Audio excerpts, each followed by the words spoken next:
Hello everybody. So Maharashtra law से थी 3 years का ऑब्जेक्शन ट्रैकर जो है गाइस ये आउट हो चुका है। और बहुत सारे स्टूडेंट्स का जो है मुझे रिक्वेस्ट आ रहा है इस बात को लेकर के कि मैम जीके लीगल में उन्हें कुछ क्वेश्चंस को लेके डाउट्स है कि क्या इन क्वेश्चंस के ऊपर ऑब्जेक्शन रेज हो सकता है या नहीं हो सकता है। बहुत सारे स्टूडेंट्स जो है इस बात को लेके कंफ्यूज्ड है बिकॉज यहाँ पे पर क्वेश्चन जो है उसके लिए आपको 1000 रुपीज का पेमेंट करना है सीईटी सेल को। और अगर आपका ऑब्जेक्शन जो है गाइस गलत हुआ तो आपको वो पैसे रिफंड नहीं मिलेंगे। बट अगर आपका ऑब्जेक्शन जो है ये सही होता है तो आपको आपका जो 1000 रुपीज पर क्वेश्चन जो आपने पे किया था वो रिफंड मिल जाएगा। तो कुछ ऐसे क्वेश्चंस हैं जो मुझे स्टूडेंट्स के द्वारा रिसीव हुए हैं। चलिए वो क्वेश्चंस को जो है एक बार नजर मार लेते हैं ताकि आप लोग डिसाइड कर पाओ कि ऑब्जेक्शन रेज करना है या फिर नहीं करना है। तो पहला सवाल जो है यहाँ पे जीके करंट अफेयर से इस टॉपिक को लेके आया है कि क्या यहाँ पे which of the following is a communicable disease. तो जहाँ पे सीटी सर ने हमें करेक्ट आंसर जो है पर्टिकुलरली दिया हुआ है इन्फ्लुएंजा। गाइस वो राइट ऑप्शन है सीईटी सेल का। हालांकि जो दूसरे ऑप्शंस है अगर आप देखोगे टीबी डायबिटीज और हेपेटाइटिस ये नॉन कम्युनिकेबल डिजीजेस है। तो यहाँ पे हमारा जो आंसर सीईटी सेल ने दिया हुआ है ये क्या है यहाँ पे एकदम करेक्ट है। टीबी और हेपेटाइटिस थोड़ा सा कम्युनिकेबल होता है बट इतना नहीं होता है। तो यहाँ पे जो सी डी सेल का आंसर है that is influenza correct option दिया गया है हमें। उसके बाद नेक्स्ट क्वेश्चन जिसमें बहुत सारे स्टूडेंट्स का जो है मुझे यहाँ पे कंफ्यूजन देखने को मिला कि who discovered the technique of zero in mathematics which became widely used in India and globally। अब बहुत सारे स्टूडेंट्स जो है उनको इस बात को लेके कंफ्यूजन है आर्यभट्टा और ब्रह्मगुप्ता जो है ये दोनों ही आंसर जो है ये सही है। अब यहाँ पे अगर आप देखोगे तो इस चीज को लेके थोड़ा सा मैं आपको क्लैरिफिकेशन दे देती हूँ गाइस। अगर हम देखें आर्यभट्टा जो है इन्हें क्रेडिट किया गया है with using zero as a place holder in the place value system. तो अर्ली फंडामेंटल स्टेप और डेवलपमेंट कंसेप्ट में आर्यभट्टा का हाथ हुआ करता था।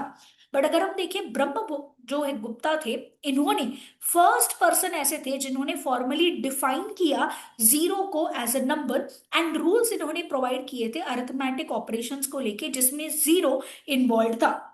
तो अगर आप देखेंगे तो यहाँ पे दोनों ने ही मेजर कॉन्ट्रीब्यूशंस किए हुए हैं इस फील्ड में जीरो को लेकर के। दोनों के ही कॉन्ट्रीब्यूशंस जो है ये अलग है। बट अगर आप देखिए गाइस हमारा जो क्वेश्चन है यहाँ पे पर्टिकुलरली इस बारे में बात कर रहा है कि यहाँ पे जो जीरो को लेके हमें बताया गया है कि कंट्रीब्यूशन किस तरीके से हो सकता है किस तरीके से हमें बताया गया है कि क्या चीजें सही है। तो अगर हम देखिए गाइस जो टेक्निक था जीरो का मैथमेटिक्स में जो वाइडली यूज हो रहा है उसमें ब्रह्मगुप्ता जो है इनका मेनली ज्यादा यूज था क्योंकि ब्रह्मगुप्ता ने फॉर्मलाइज किया था जीरो को न्यूमेरिकल के फॉर्म में। तो यहाँ पे अगर हम देखें ब्रह्मगुप्ता का कंट्रीब्यूशन इस जीरो को पॉपुलर करने में उसको यूज करवाने के लिए इंडिया और ग्लोबली ब्रह्मगुप्ता का जो कंपटीशन था ये बहुत ज्यादा था। तो यहाँ पे हमारा करेक्ट आंसर जो है गाइस ब्रह्मगुप्त हो जाएगा बिकॉज आपको पूछा गया है widely use in India and globally. तो आपका करेक्ट आंसर है ब्रह्मगुप्ता। नेक्स्ट क्वेश्चन आपका पूछा गया है which Indian states share borders with the maximum number of countries. Correct answer इसमें guys without any debate direct answer था ये अरुणाचल प्रदेश जो है यहाँ पे आपका राइट आंसर है। उसके बाद नेक्स्ट क्वेश्चन जो है हमें यहाँ पे दिया गया है लीगल एप्टीट्यूड से स्टूडेंट्स को सवाल आ रहा था स्टेटमेंट और कोर्सेस ऑफ एक्शन को लेके। जहाँ पे अगर हम देखें तो स्टेटमेंट ये दिया गया है कि बहुत सारे एम्प्लॉयज जो है गवर्नमेंट डिपार्टमेंट में काम कर रहे हैं और अब वो स्ट्राइक पे चले जाते हैं बेटर पे और वर्किंग कंडीशंस की डिमांड करते हैं जिसकी वजह से पूरा डिपार्टमेंट का जो फंक्शनिंग है ये पैरालाइज्ड हो चुका है। पैरालाइज्ड मतलब आधे लोग काम कर रहे हैं आधे लोग नहीं कर रहे। तो प्रॉपर तरीके से सारे काम नहीं हो पा रहे हैं। अब इसमें गवर्नमेंट को क्या एक्शन लेना चाहिए इसके लिए आपको 4 ऑप्शंस दिए गए हैं। पहला गवर्नमेंट को इमीडिएटली कंसीड करना चाहिए डिमांड्स को जो स्ट्राइकिंग एम्प्लॉयज की डिमांड है उसे क्या कर देना चाहिए फुलफिल जो है ये करना चाहिए। अब सेकंड ऑप्शन हमें क्या दिया है कि गवर्नमेंट को इनिशिएट करना चाहिए लीगल प्रोसीडिंग्स जो एम्प्लॉयज स्ट्राइकिंग कर रहे हैं और पब्लिक सर्विसेज को हैम्पर कर रहे हैं उन लोगों के खिलाफ एक्शन उठानी चाहिए। थर्ड हमें बोला गया है कि गवर्नमेंट को जो है इनवाइट करना चाहिए यूनियन लीडर्स को, ताकि वो लोग बात करके एक रीजनेबल सोल्यूशन निकाल सके। चौथा हमें दिया गया है कि गवर्नमेंट को टर्मिनेट मतलब निकाल देना चाहिए वो सारे एम्प्लॉयज को जो स्ट्राइक कर रहे हैं, ताकि वो लोग एक एग्जाम्पल जो है ये सेट कर सके। अब अगर हम देखिए गाइस यहाँ पे लॉजिकली आंसर थोड़ा अलग होता है, लीगली जो है ये भी आंसर जो है थोड़ा सा अलग होता है। अगर हम लॉजिकली देखें तो ऑप्शन नंबर 2 और 3 दोनों ही सही लगते हैं, क्योंकि जो एम्प्लॉयज गवर्नमेंट स्ट्राइक कर रहे हैं लीगल प्रोसीडिंग्स उनके खिलाफ ले लेनी चाहिए। और एक्चुअली प्रैक्टिकली अगर हम देखें तो सोल्यूशन जो है ये ऑप्शन नंबर 3 में जाता है, जहां पे गवर्नमेंट जो है ये इनवाइट कर रहा है यूनियन लीडर्स को कि भाई आप आके डिस्कशन करिए और फाइनली अपना सोल्यूशन जो है ये दे दीजिए। तो गाइस यहाँ पे होता क्या है कि अगर हम देखें तो आर्टिकल 19 जो है हमें बताता है कि राइट टू फॉर्म एसोसिएशन है, मतलब यूनियन तो फॉर्म हो जरूर हो सकता है, गुड गवर्नेंस को रिफ्लेक्ट करता है ये। साथ साथ इसमें एक और चीज हो जाती है कि एक पर्सन अपने ओपिनियंस को दर्शा सकता है। तो ये थोड़ा सा डिस्प्यूटेबल आंसर बन जाता है। आई विल सजेस्ट कि आप लोग जो है यहाँ पे रिस्क ना लो, बिकॉज अगर आप देखोगे जो सीईटी सेल का आंसर है दैट इज ऑप्शन 2 एंड 3, ये लॉजिकली राइट जाता है। और अगर आप प्रैक्टिकली देखोगे तो प्रैक्टिकली राइट जो है अगर हम देखें तो 3 भी जाता है।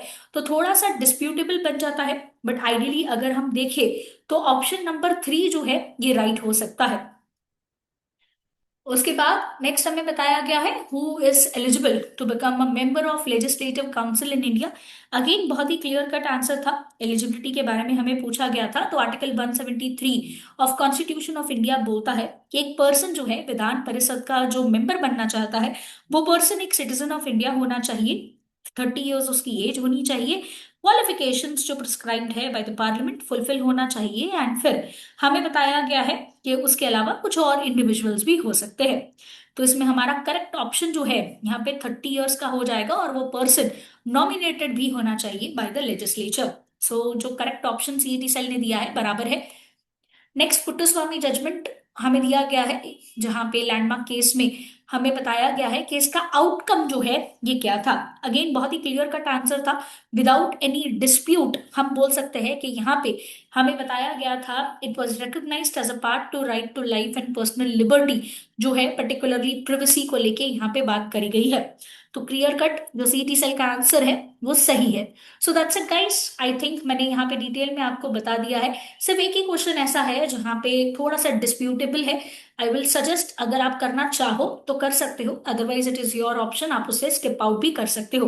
बिकॉज अगर सीईटी सेल उसे एक्सेप्ट नहीं करता है तो आपका 1000 रुपीज जो है ये नॉन रिफंडेबल है। That's it guys, do subscribe to our channel, ताकि सीईटी सेल से अगर और कोई अपडेट आती है तो उसका डिटेल्ड वीडियो आपको हमारे यूट्यूब चैनल पे मिल जाएगा।